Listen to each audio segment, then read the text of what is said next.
Hoy aprenderemos acerca de la expansión, organización y vida diaria del Imperio Romano. Ah, caray, eso sí me interesa. ¡Hey, Heli! Pero primero, la pregunta misteriosa, donde tendrás la oportunidad de poner a prueba tus conocimientos sobre el tema, escribiendo aquí abajo en los comentarios la respuesta que tú creas correcta. ¿Estás listo? Yeah. ¡Empecemos! ¿Cuál era la condición que ponía el Imperio Romano para que los pueblos siguieran teniendo sus propias creencias religiosas? Presta mucha atención a la clase y averigua si acertaste. Recuerda suscribirte, dale like y comparte para que seamos cada vez más en la clase del profe Josh, la clase más cool del internet. En fin, ahora sí, comencemos con la clase. Hey, y no hagas trampa que te estoy viendo. Me tientas, hagámoslo. Hey, hola chicos, qué gusto verte de nuevo por acá, en la clase más cool del internet. Pero bueno, como recordarás, en la clase anterior aprendimos un poco acerca del mar Mediterráneo y los principios de la civilización romana. Aprendimos los 3 periodos históricos que comprende esta civilización.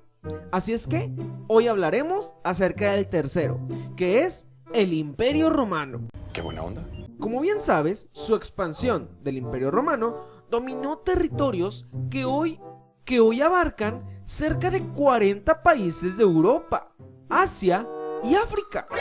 Esto fue posible gracias a su organización y su control militar. Para eso se requirió de un gran y numeroso ejército. Para mantener al imperio, que era muy grande, fue necesario dividirlo en provincias, regidas por gobernantes designados por ¿quién crees? Así es, por el emperador. Creo que es muy obvio que sí. Durante todo ese tiempo se construyeron una extensa red de caminos, vías y puertos para comunicar a las ciudades y provincias romanas, que además favorecían el comercio. Y aquí es donde se origina el dicho: todos los caminos llegan a Roma. Y ojo aquí, la moneda que utilizaban para comprar e intercambiar mercancías era el denario de plata, y se empleó desde principios del siglo I hasta el finales del siglo III después de Cristo, y el latín era su idioma oficial. Esta información vale millones. Roma se caracteriza por no poner credos, que esto significa cualquier tipo de creencias, religión o doctrinas. Esto a los territorios conquistados. Ellos toleraban sus tradiciones y costumbres, incluso permitían que mantuvieran a sus propios gobernantes, siempre y cuando consideraran ellos que no atentaban contra la seguridad del Imperio Romano. Y pues esto sucedió con los cristianos. Ahí para los que saben de Biblia y todo eso, bueno, fue eso. Eres cruel pero justo. En el año 285 después de Cristo, el emperador Diocleciano dividió el imperio en 2 partes para facilitar su administración y defensa. Recuerda que se la pasaban peleando por más territorios y todo eso, entonces por eso.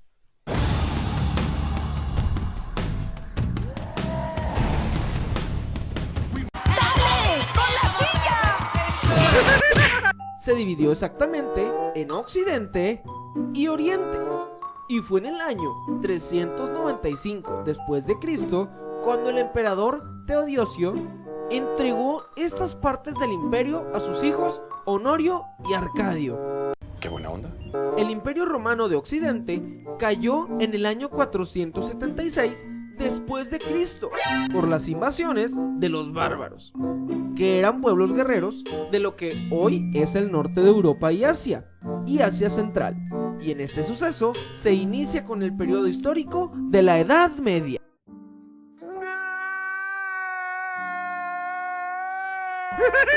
¿Y qué crees? El Imperio Romano de Oriente sobrevivió hasta el año 1453, cuando los turcos tomaron Constantinopla, que era su capital.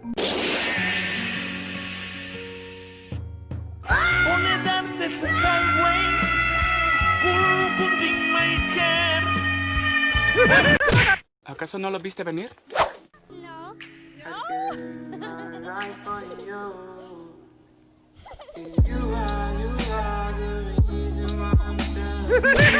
Y en cuanto a la vida cotidiana en Roma, en aquellas épocas, verás, llegó a tener 1 millón de habitantes. Que si bien ahora no suena como una gran cantidad de gente, antes esto era demasiado. Y esto requería que los gobernantes le dieran al pueblo diversos tipos de servicios, como agua potable, viviendas, trabajos, etcétera, etcétera, etcétera. Con decirte que para transportar el agua, los antiguos romanos la transportaban por acueductos, desde los montes filipinos ubicados a unos 45 kilómetros de distancia. ¡Wow! No cabe duda que tenían mucho intelecto. Qué buena onda. Y como tú bien sabes, en todas las ciudades existe gente pobre y gente rica. En este caso, los ricos gastaban grandes sumas de dinero en conseguir altos cargos de gobierno. Qué extraño, ¿verdad? Como que eso ya no pasa. Aunque también podían optar por el camino recto, es decir, estudiar leyes o medicina. Ellos tenían esclavos que trabajaban en sus propiedades agrícolas o simplemente trabajaban en sus casas. Y aunque existieron rebeliones de los esclavos, estas fueron reprimidas muy violentamente. Pues no por nada se le conoce a la civilización romana como las más violentas y sanguinarias de toda la historia. Run.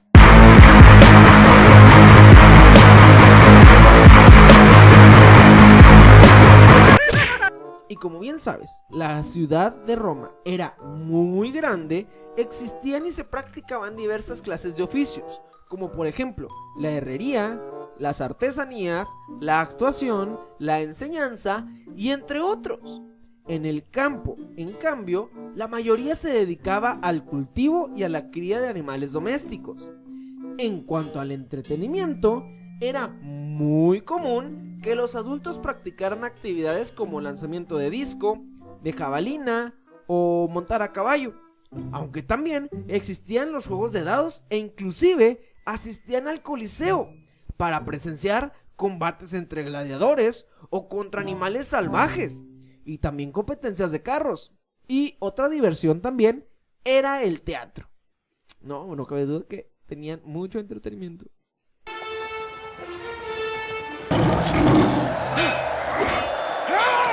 En todas las sociedades, lo que sucede repercute en los niños y en su educación. Por ello, los niños jugaban a ser gladiadores o a la pelota, porque era una buena forma de ejercitarse. Recuerda que muchos aspiraban a ser soldados romanos, porque esto era lo máximo en ese tiempo. Además, se divertían con carritos de juguete o figuritas de animales. En cambio, las niñas se les preparaba para el matrimonio desde los 7 años y se divertían con muñecas de marfil. Muchas de ellas se casaban cuando tenían entre 10 o 12 años, por lo que era muy común que fueran madres a los 13 años de edad. Lo cual sabes que no es correcto, así es que te dejo este videito por acá para que cheques las consecuencias de los embarazos en adolescentes. Pero bueno, eran otros tiempos. Y bueno, hasta aquí la clase del día de hoy. Espero hayas aprendido muchísimo acerca de la cultura romana. Comenta aquí abajo si tienes alguna duda o dato curioso del tema. Dale like, suscríbete y comparte este video para que seamos cada vez más en la clase del profe Josh, la clase más cool del internet. Y bueno chicos, ahora sí, cuídense mucho y nos vemos en la próxima clase. Adiós. Muchísimas gracias, doy clases los jueves, no cobro mucho.